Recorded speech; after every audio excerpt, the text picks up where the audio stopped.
Assalamualaikum warahmatullahi wabarakatuh. Saya Ira Rajatun Hasanah dengan NIM 2113470, mahasiswi UIN Sultan Maulana Hasanuddin Banten, Prodi Bimbingan Konseling Islam Fakultas Dakwah. Video ini dibuat untuk menjawab soal UAS mata kuliah Bimbingan Rohani Islam dengan dosen pengampu Ibu Dra Eni Nuraini MSI. Soal yang pertama adalah langkah yang harus dilakukan oleh pembimbing rohani Islam. Yang pertama itu kita harus membangun hubungan yang baik dengan pasien.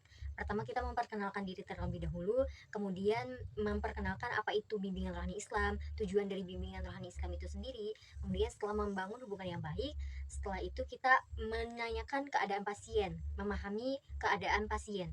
Setelah memahami keadaan pasien, selanjutnya memberikan bimbingan rohani Islam dengan cara memberikan dukungan emosional dan spiritual kepada klien, dengan cara memberikan ketenangan secara psikologis, dengan memberikan ketenangan, motivasi, dan dorongan kepada pasien dan keluarga pasien untuk tetap sabar dan tawakal dalam menghadapi ujian dari Allah Subhanahu wa Ta'ala. Kemudian kita juga harus memberikan kata-kata penenang kepada klien.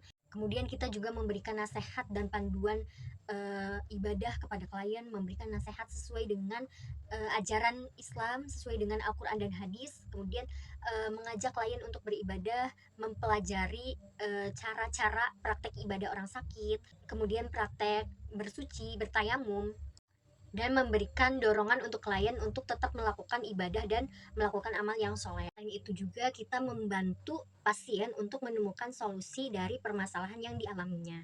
Selanjutnya kita mendoakan kesembuhan dari pasien. Setelah melakukan bimbingan rohani Islam, kita juga tetap harus memantau kemajuan dan memberikan dukungan berkelanjutan kepada pasien.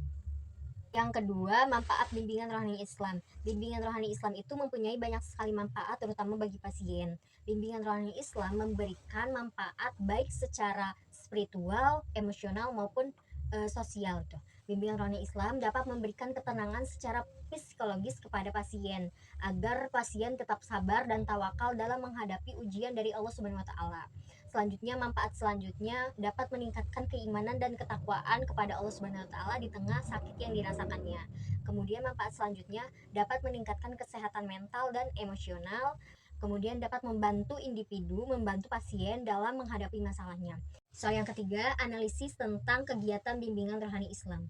Berdasarkan pemahaman saya, bimbingan rohani Islam ini memberikan banyak sekali manfaat bagi masyarakat.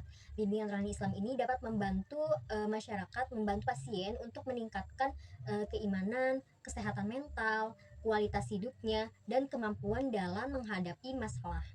Selain itu juga bimbingan rohani Islam ini memiliki landasan yang kuat dalam ajaran Islam, yaitu Al-Quran dan hadis. Nah, dua hal ini memberikan landasan moral dan etika yang kokoh bagi pelaksanaan bimbingan rohani Islam. Selain itu juga bimbingan rohani Islam ini tidak fokus pada aspek spiritual saja gitu, tetapi juga memperhatikan aspek emosionalnya, sosialnya, dan fisik dari pasien. Nah, kemudian kegiatan bimbingan rohani Islam ini juga memberikan manfaat bagi masyarakat yang luas itu. Dengan semakin banyaknya orang yang memahami bimbingan rohani Islam, diharapkan dapat membantu, dapat berkontribusi pada peningkatan kualitas hidup masyarakat secara keseluruhan.